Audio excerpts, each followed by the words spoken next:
നമസ്കാരം. 260 kilometre range നൽകുന്ന ഒരു ഇലക്ട്രിക് ബൈക്കാണ് നമ്മൾ ഇന്ന് പരിചയപ്പെടുന്നത് കേട്ടോ. എവോർ ഇലക്ട്രിക് എന്നാണ് പേര്. ഗുജറാത്ത് ആസ്ഥാനമായി പ്രവർത്തിക്കുന്ന ഒരു സ്റ്റാർട്ടപ്പ് കമ്പനിയാണിത്. പ്രിയങ്ക് റഖോലിയാണ് എവോറിന്റെ കോ ഫൗണ്ടറും സിഇഒയും. 3 വേരിയന്റുകളിലാണ് എവോർ ഇറങ്ങുന്നത്. EX1 എന്ന ബേസ് വേരിയന്റും, EX2 എന്ന മിഡ് വേരിയന്റും, പിന്നെ EX2S എന്ന ടോപ്പ് എൻഡ് വേരിയന്റും.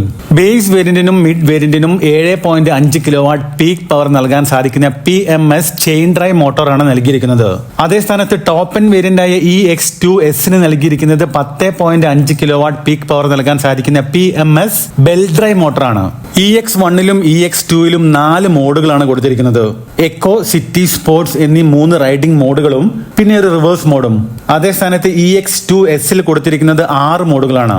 ഈ പറഞ്ഞ 4 മോഡുകൾ കൂടാതെ എപെക്സ് എന്ന് പറഞ്ഞൊരു മോഡും പിന്നെ സിപ്പ് അല്ലെങ്കിൽ ഷിഫ്റ്റ് ഗിയർ സിമുലേഷനും കൊടുത്തിട്ടുണ്ട്. അതിനെക്കുറിച്ച് ഞാൻ ലാസ്റ്റ് പറയുന്നുണ്ട് കേട്ടോ. അതേപോലെ EX1നും EX2നും 100 km/h ടോപ്പ് സ്പീഡ് നൽകാൻ സാധിക്കുന്ന സമയത്ത് EX2S നൽകാൻ സാധിക്കുന്ന ടോപ്പ് സ്പീഡ് 114 km/h ആണ്. ഇനി നമ്മൾ ആക്സിലറേഷന്റെ കാര്യത്തിലേക്ക് വരികയാണെങ്കിൽ EX1നും EX2നും 0 മുതൽ 40 km/h സ്പീഡ് മറികടക്കാൻ 3.2 സെക്കൻഡ്സ് ആണ് വേണ്ടത്. അതേ സ്ഥാനത്ത് EX2S ഇത്രയും സ്പീഡ് മറികടക്കാൻ 2.8 സെക്കൻഡ്സ് മാത്രം മതി. അത്യാവശ്യം ക്യുക്കാണല്ലേ. ഇനി നമ്മൾ ബാറ്ററി കപ്പാസിറ്റിയുടെയും റേഞ്ചിന്റെയും കാര്യത്തിലേക്ക് വരികയാണെങ്കിൽ ബേസ് മോഡലായ EX1 നൽകിയിരിക്കുന്നത് 3.24 kWhന്റെ മിഡ് വേരിയന്റായ EX2ലും ടോപ്പ് എൻഡ് വേരിയന്റായ EX2S നൽകിയിരിക്കുന്നത് 5 kWhന്റെ ലിഥിയം അയൺ ബാറ്ററി പാക്കുകളാണ്. ബാറ്ററി ഒരു ഫുൾ ചാർജിൽ EX1 കമ്പനി പറയുന്ന IDC റേഞ്ച് 160 കിലോമീറ്റർ ആണ്. അതേപോലെ EX2 255 കിലോമീറ്ററും EX2S കമ്പനി പറയുന്ന IDC റേഞ്ച് 260 കിലോമീറ്ററുമാണ്. ഇവിടെ നിങ്ങൾ എല്ലാവരും ഒരു കാര്യം ശ്രദ്ധിച്ചിട്ടുണ്ടാവും. ടോപ്പ് എൻഡ് വേരിയന്റിന്റെ മോട്ടോർ പവറിനേക്കാൾ കുറവാണ് മിഡ് വേരിയന്റിന്റെ മോട്ടോർ പവർ. ടോപ്പിന് 10.5 കിലോവാട്ടും മിഡ് വേരിയന്റിന് 7.5 കിലോവാട്ടുമാണ്. അതേപോലെ ബാറ്ററി പാക്ക് രണ്ടിനും സെയിം ആണ്, 5 kWh. അപ്പൊ നമ്മൾ പ്രതീക്ഷിക്കുന്നത് മിഡ് വേരിയന്റിന് ടോപ്പ് എൻഡ് വേരിയന്റിനേക്കാൾ കുറച്ചധികം റേഞ്ച് ലഭിക്കുമെന്നാണ് അല്ലെ? പക്ഷെ ഇവിടെ നേരെ തിരിച്ചാണ്. EX2ന് EX2S 5 കിലോമീറ്റർ റേഞ്ച് കുറവാണ്. അതിന് കമ്പനി പറയുന്ന കാരണം ചെയിൻ ഡ്രൈവിന് ബെൽറ്റ് ഡ്രൈവിനെ അപേക്ഷിച്ച് എനർജി ലോസ് കൂടുതലാണെന്നാണ്. എന്തായാലും കമ്പനി പറയുന്ന IDC റേഞ്ച് നമുക്ക് നമ്മളേതായ രീതിയിൽ വണ്ടി ഓടിക്കുമ്പം തീർച്ചയായിട്ടും കിട്ടില്ല. EX1 ട്രൂ റേഞ്ച് നമുക്ക് ഏകദേശം ഒരു 115 കിലോമീറ്ററിനടുത്ത് പ്രതീക്ഷിക്കാം. അതേപോലെ തന്നെ EX2ലും EX2S ഏകദേശം 180 മുതൽ 185 കിലോമീറ്ററിനടുത്ത് ട്രൂ റേഞ്ചും പ്രതീക്ഷിക്കാം. വണ്ടിയുടെ ചാർജർ നമ്മൾ കൂടെ കൊണ്ട് നടക്കുന്ന സമയത്ത് സത്യം പറയുകയാണെങ്കിൽ ഒരുപാട് ബുദ്ധിമുട്ടുകൾ ഉണ്ടാവാറുണ്ട് അല്ലേ? അതുകൊണ്ട് തന്നെയായിരിക്കും പല കമ്പനികളും ഇപ്പം അവരുടെ പുതിയ വണ്ടികളിൽ ചാർജർ ഇൻബിൽട്ട് ആക്കാൻ തുടങ്ങിയിട്ടുണ്ട്. എവോർ ഇലക്ട്രിക് ബൈക്കും അത് തന്നെയാണ് ചെയ്തിരിക്കുന്നത്. ഡമ്മി പെട്രോൾ ടാങ്കിലാണ് ഇൻബിൽട്ട് ചാർജർ അവർ കൊടുത്തിരിക്കുന്നത്. നമ്മുടെ വീട്ടിൽ വെച്ച് 16 ആംപ്സിന്റെ സോക്കറ്റിൽ നമുക്കത് ചാർജ് ചെയ്യാൻ പറ്റും. EX1 കൂടെ ലഭിക്കുന്ന 750 വാട്ട്സ് ചാർജറിൽ 20% മുതൽ 80% വരെ ബാറ്ററി ചാർജ് ചെയ്യാൻ 2 മണിക്കൂറും 0 മുതൽ 100% ചാർജ് ചെയ്യാൻ ഏകദേശം 5 മണിക്കൂറുമാണ് വേണ്ടത്.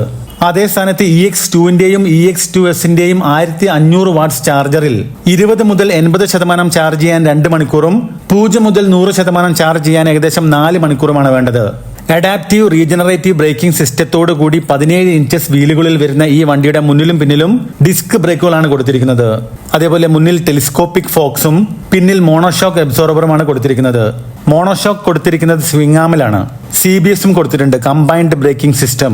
അതേപോലെ കംപ്ലീറ്റ് കണക്ടിവിറ്റി ഫീച്ചേഴ്സോട് കൂടി വരുന്ന EX1ലും EX2ലും 7 ഇഞ്ചസിന്റെ LCD ഡിസ്പ്ലേ ആണ് കൊടുത്തിരിക്കുന്നത്. അതേ സ്ഥാനത്ത് EX2S കൊടുത്തിരിക്കുന്നത് 7 ഇഞ്ചസിന്റെ TFT ഡിസ്പ്ലേ ആണ്. Powered by Evor A1 stack. Security features, safety sensors, vehicle health analytics, cruise control, hill hold, smart navigation, ഇതൊക്കെ ഈ വണ്ടിയുടെ കൂടെ വരുന്ന സ്മാർട്ട് ഫീച്ചേഴ്സ് ആണ്. പിന്നെ തുടക്കത്തിൽ റൈഡിംഗ് മോഡുകളെ പറ്റി സംസാരിച്ച സമയത്ത് ടോപ്പ് എൻഡ് വേരിയന്റിൽ ഒരു ഷിഫ്റ്റ് മോഡിനെ പറ്റി പറഞ്ഞിട്ടുണ്ടായിരുന്നു. ഇത് എവോർ ഇലക്ട്രിക് ബൈക്കിന്റെ ഒരു ഹൈലൈറ്റ് ആണ് കേട്ടോ. ഇതൊരു simulated 4 speed electronic gear box ആണ്.